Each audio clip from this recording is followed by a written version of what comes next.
Have you ever wondered what really makes an economy tick? I mean, it's not just about being rich. Today, we're going to pull back the curtain on the real engine of prosperity, economic productivity. We'll figure out what it is, how we measure it, and who's actually winning the global race for efficiency. Let's dive in. So let's get right to the heart of it. We often look at a country's wealth and think, yep, they're successful. But being rich doesn't automatically mean you're efficient.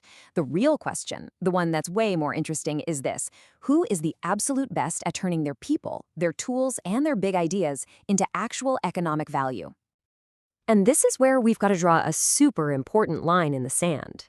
GDP per capita, sure, it's a good snapshot of overall living standards, but it gets pushed around by all sorts of things, like how many people have jobs or even the age of the population. Productivity, well, that's different. It's a laser-focused measure of pure efficiency. It asks a much sharper question. For every single hour someone works, how much value do they create?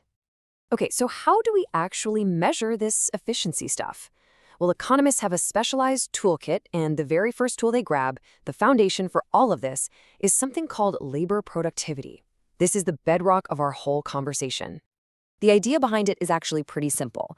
You take a country's entire economic output, its GDP, and you divide it by the total amount of labor it took to create all that stuff. Think of it as the ultimate economic report card. It's not just about how much you make, but how efficiently you make it. What do you get for every single hour of work put in?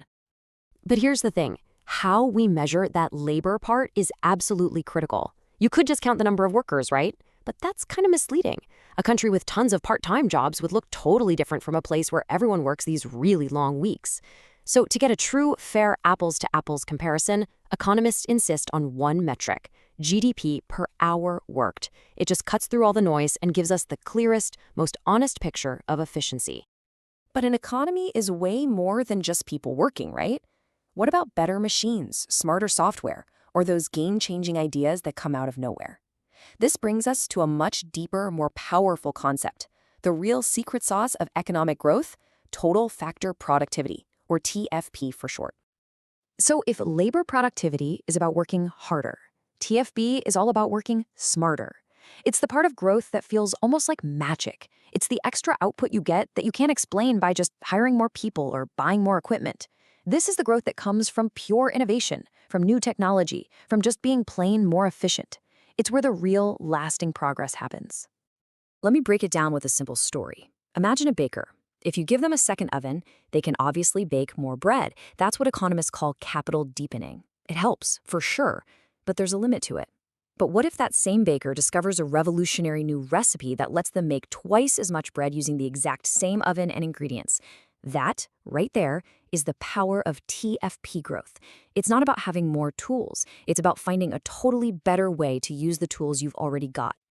And this is why TFP is so fascinating. It captures all these invisible things that drive progress. In fact, economists have this famous, kind of cheeky name for it. They call TFP the measure of our ignorance, and they mean that in the best possible way.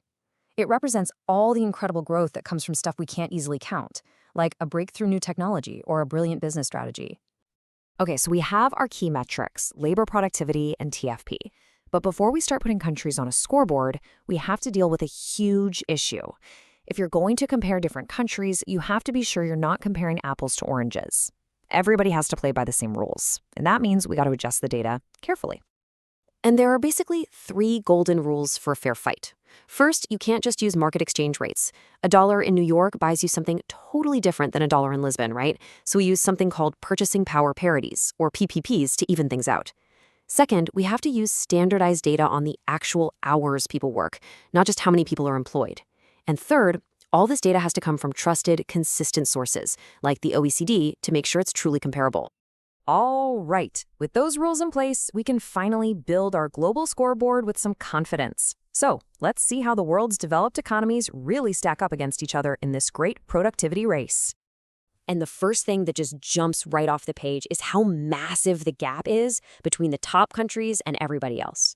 I mean, the most productive countries, places like Ireland and Norway, they generate more than double the economic value per hour compared to the average developed nation. That is a huge difference in economic efficiency. This chart gives you a really clear picture.